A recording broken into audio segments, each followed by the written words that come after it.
यो भिडियोमा हामी बुटस्ट्र्यापको ग्रिड सिस्टमको बारेमा हेर्छौँ। तपाईँले सिम्पल डेफिनेसन हेर्नुभयो भने ग्रिड सिस्टम भनेको चाहिँ useful for building quick web page layouts that are responsive to all the devices भनेको छ होइन। अब मैले एउटा ऱ्यान्डम वेबसाइट्सबाट तपाईँलाई यो बुटस्ट्र्यापको ग्रिड सिस्टम बुझाउन खोजिरहेको छु। हामी इक्जाम्पल VS कोडमा गएर सबै हेरि नै हाल्छौँ।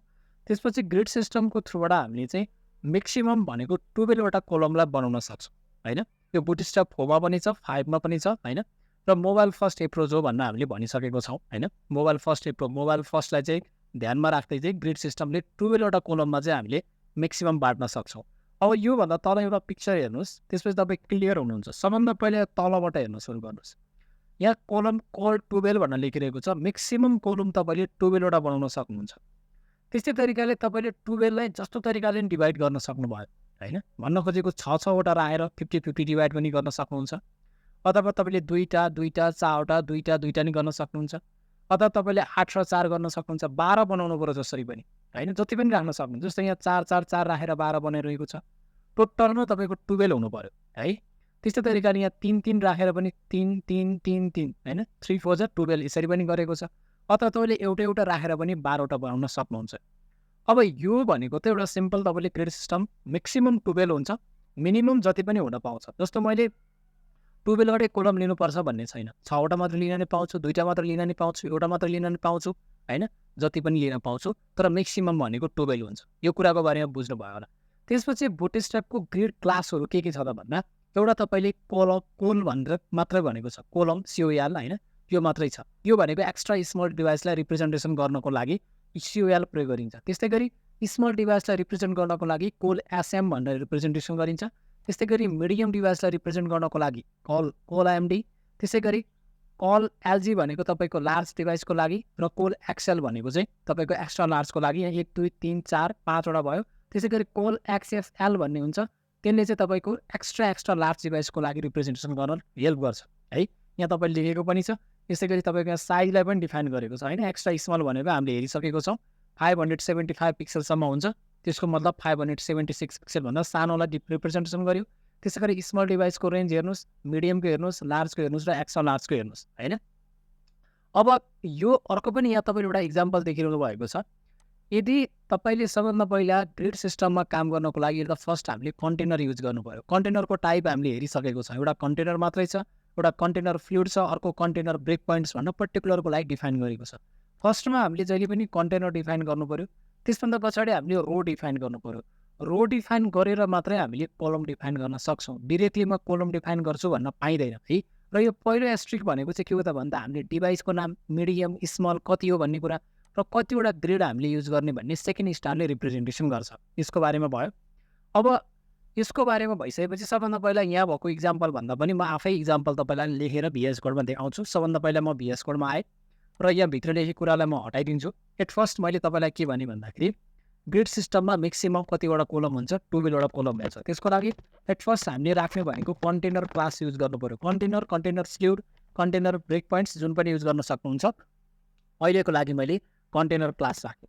र यो कन्टेनर भइसकेपछि ग्रिड सिस्टममा काम गर्दै हुनुहुन्छ भने पहिला रो बनाइहाल्नुहोस्। एउटा रो बनाउनु भयो होइन। रो बनाइसकेपछि अब चाहिँ हामीले कोलम बनाउँछौँ। कोलम बनाएँ मैले। कोलम बनाइसके पछाडि मैले के गर्न सक्छु, यो कोलममा मैले एउटा कोलम मात्र लेखेँ अहिलेको लागि, ठिक छ। कोलम मात्र लेखेँ र मैले एउटा प्याराग्राफभित्र लोरेम 10 भन्न दिएँ। यतिको मात्रै पहिला तपाईँ आउटपुट हेर्नुहोस् है। बिस्तारै हामी डिफ्रेन्ट डिभाइसको लागि कस्तो देखिन्छ भनेर हेर्छौँ नै। यति मात्र राखेँ मैले। यसलाई म रो ऱ्याप गरिदिन्छु, कोड ऱ्याप गरिदिन्छु होइन। त्यसपछि यसलाई म रन गराउँछु। हेर्नुहोस् है, यति मात्रैको आउटपुट कस्तो आउँछ। पहिला स्टेप बाई स्टेप हेरौँ, त्यसपछि के गर्न सकिन्छ सबै कुराहरू हेरौँला। यो आयो। यसको एउटा ब्याकग्राउन्ड कलर पनि राख्यो भने हामीलाई बुझ्न सहिलो हुन्छ। त्यस कारणले गर्दा यो कोलममा चाहिँ मैले अर्को क्लास प्रयोग गरिदिन्छु। जस्तो मैले BG प्राइमरी भन्ने क्लासलाई युज गरेँ होइन। त्यसपछि हामीसँग कोलम त हामीले राख्नु परि नै हाल्यो। यति मात्र लेखेँ र ब्याकग्राउन्डमा यतापट्टिमा आउटपुटमा आयो भने तपाईँले देख्न सक्नुहुन्छ यो के भइरहेको छ। कन्टेनर प्रयोग गरिसकेपछि लेफ्ट र राइटमा सर्टेन मार्जिन त यसले छुट्याइ नै हाल्छ। यो भनेको एक्स्ट्रा लार्ज यो डिभाइसमा भइसके पछाडि होइन। यहाँसम्म तपाईँलाई केही कन्फ्युजन छैन। यस्तो खालको आउटपुट तपाईँले देखिरहनु भएको छ। अब म के गर्न सक्छु त भन्दाखेरि जहिले पनि यसलाई मैले यहाँ कोल मात्र डिफाइन गरिरहेको छु। यसको मतलब के गर्यो, यसले जतिवटा कोलम छ यसले 12वटा कोलम अहिले यसले डिफाइन गरेर लिइरहेको छ। अब मलाई 6वटा मात्रै कोलम चाहियो। सपोज यो भनेको एक्स्ट्रा स्मल डिभाइसको लागि भइरहेको छ है। मैले 6 वटा कोलम मात्र लिएँ हैन। त्यस्तै तरिकाले मलाई चाहिँ के गर्न मन लाग्यो भने एउटा डिप बनाएँ मैले, एउटा कोलम बनाएँ 6 को। त्यस्तै तरिकाले मैले यसलाई फेरि कपी गर्छु हैन। त्यसपछि अर्को डिप बनाउँछु म। अर्को डिप कति 6 को बनाएँ। हेर्नुहोस् है, एउटा 6 को बनाएँ, त्यसपछि मैले कन्ट्रोल जेड गर्छु एकचोटि।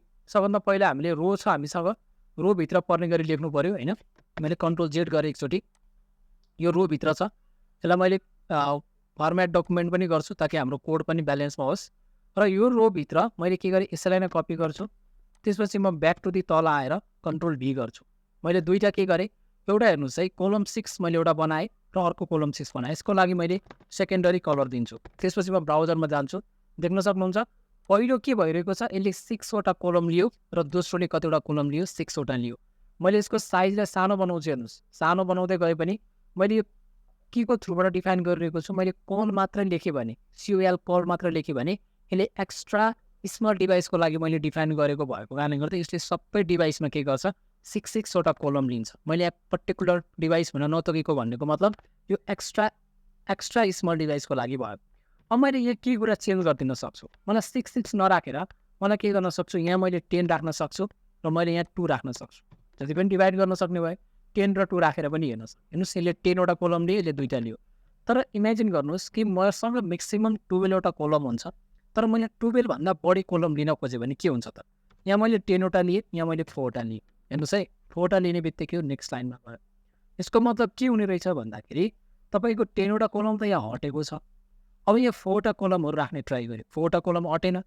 त्यो भइसकेपछि 4 वटै कोलम चाहिँ दोस्रो लाइनमा जान्छ। यहाँ 2टा कोलम यतापट्टि बस्ने ठाउँ हुँदै पनि यसले त्यो 2टा कोलम यहाँ 2टा कोलम यहाँ त्यसरी आफै डिभाइड गर्दैन है। त्यो कुरा ध्यान दिनु होला।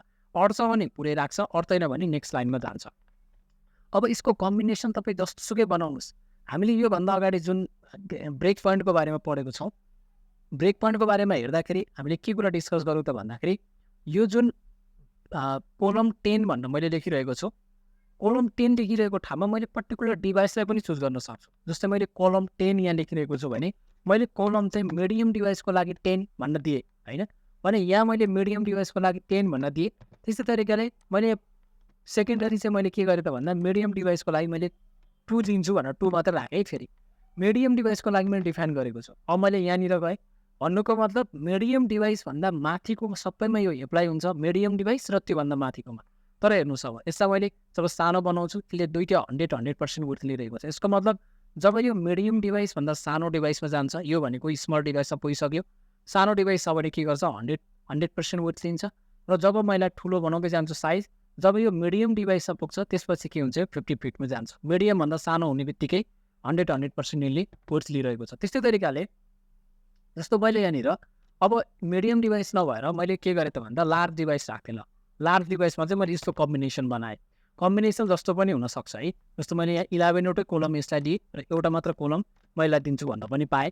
जस्तो मैले लास्टमा एउटा मात्र कोलम, नम्बर 1 भएको एउटा मात्र कोलम दिन पनि पाएँ हैन, यसो गर्न पनि पाएँ। ब्याक टु दी यसरी आएँ। अब यो जब लार्ज डिभाइस पुग्दैन तबसम्म के गर्छ यसले, यो त लार्ज डिभाइस पुगिसक्यो। लार्ज डिभाइस नपुग्ने जेलसम्म यसले के गर्छ, 100% विड्थ लिन्छ। यो मिडियम भए पनि जे भए पनि 100% विड्थ लिन्छ। र जब यो लार्ज डिभाइसको क्याटेगोरीमा पुग्दैन, हेर्नुहोस् है, जब यो लार्जमा पुग्यो त्यसपछि यसले के गर्यो, 11 र 1 गरेर डिभाइड गरेको त यो कम्बिनेसन बन्न सक्यो। त्यस्तै तरिकाले एउटा ध्यानमा राख्नुपर्ने कुरा के छ भने फर्स्ट स्टेप हामीले कन्टेनर चुज गर्नु पर्यो। कन्टेनर कुनै टाइप छ, container fluid, container break point use गर्न सकिन्छ। त्यस्तै तरिकाले हामीले ग्रिड सिस्टम प्रयोग गर्न रोको प्रयोग गर्नैपर्छ, त्यसपछि कोलमको प्रयोग गर्नैपर्छ। अब मलाई के गर्न मन लाग्यो भने जुन यो 11 वटा मसँग के छ त भन्दा ग्रिड यो कोलम राखेको छ, म यहाँभित्र अर्को रो पनि बनाउन सक्छु। जस्तै मैले नेस्टेड खालको रो भन्न भन्छु जसलाई, जस्तै मैले डिप रो भन्न भन्थेँ हैन। रो भनेर यहाँभित्र आएर मैले 2टा डिप फेरि पनि बनाउन सक्छु। डिप कोलम बनाएँ र कोल यसमा कति दिन्छु त भन्दा यसलाई म 6 दिन्छु र यसको कलर चाहिँ म जस्तै डिजी डेन्जर भन्ने कलर दिन्छु। त्यस्तै तरिकाले मैले यहाँनिर माई टेक्स्ट डेन्जर भनेर लेखेँ। त्यसपछि म यसैलाई कपी गरेर है, ए डिपलाई कपी गरेर मैले नेस्टेड रो कसरी देखाउने भन्ने कुरा देखाउँछु। योभन्दा तल गएर मैले डेन्जरको ठाउँमा मैले वार्निङ भनेर राखेँ। त्यस पछाडि यसको कलर वार्निङ भयो, माई टेक्स्ट वार्निङ भनेर मैले मेसेज दिएँ, WARNING वार्निङ भनेर मेसेज दिएँ। अब हेर्नुहोस्, मैले पहिला एउटा रो बनाइसकेको छ, यो रोको इन्ड कहाँबाट भयो, फर्मेट डकुमेन्ट गऱ्यो भने यसले एक्ज्याक्टली देखाउँछ है, यो रोको इन्ड कहाँ भइरहेको छ या तल रोको इन्ड भइरहेको छ। तर मैले त्यो रोभित्र अर्को रो बनाएँ, मतलब कोलमभित्र पनि हामीले रो बनाउन सक्छौँ, तर हामीले कोलम भनेको चाहिँ जहिले पनि के हुन्छ, रो पछि मात्रै हुन्छ। अब हेर्नुहोस् यसको आउटपुट कस्तो आउँछ पहिला। यसको आउटपुट हेर्नुभयो भने एट फर्स्ट तपाईँको हामीले फर्स्टमा दिएको यो 11 पिक्सेलको थियो, 11 कोलम थियो भनौँ होइन, 11वटा कोलम र यो 1 कोलमको थियो, यो जस्ताको जस्तै भयो। तर मैले यो कोलमभित्र फेरि के गरेँ, 2टा रो बनाएँ। यसरी पनि बनाउन सकिन्छ। अझै यो माई टेक्स्ट डेन्जरभित्र फेरि अझै म 2टा कोलम बनाउँछु भन्न पनि, अझै 2टा म पार्टमा डिभाइड गर्छु भन्न पाइन्छ। नट 2टा पार्टमा, जतिवटा पार्टमा पनि 12वटा फेरि रो बनाएर त्यसलाई 12वटा कोलममा डिभाइड गर्न सक्छौँ। यसरी नेस्टेड रोको कन्सेप्ट पनि हेऱ्यौँ। जतिसुकै डिभाइसको लागि, कुन डिभाइसको लागि छुट्याउने भनेर हामीले हेर्न सक्छौँ। यसरी तपाईँले ग्रिड सिस्टमको प्रयोग गर्न सक्नुहुन्छ र आफैले पनि सेल्फ प्र्याक्टिस गर्न सक्नुहुन्छ। If you are new to this channel, subscribe गर्नुहोला, भिडियोलाई लाइक गर्नुहोला। हामी अर्को भिडियो भेट्नेछौँ। केही कन्फ्युजन छ भने चाहिँ कमेन्ट सेक्सनमा राख्नुहोला। धन्यवाद।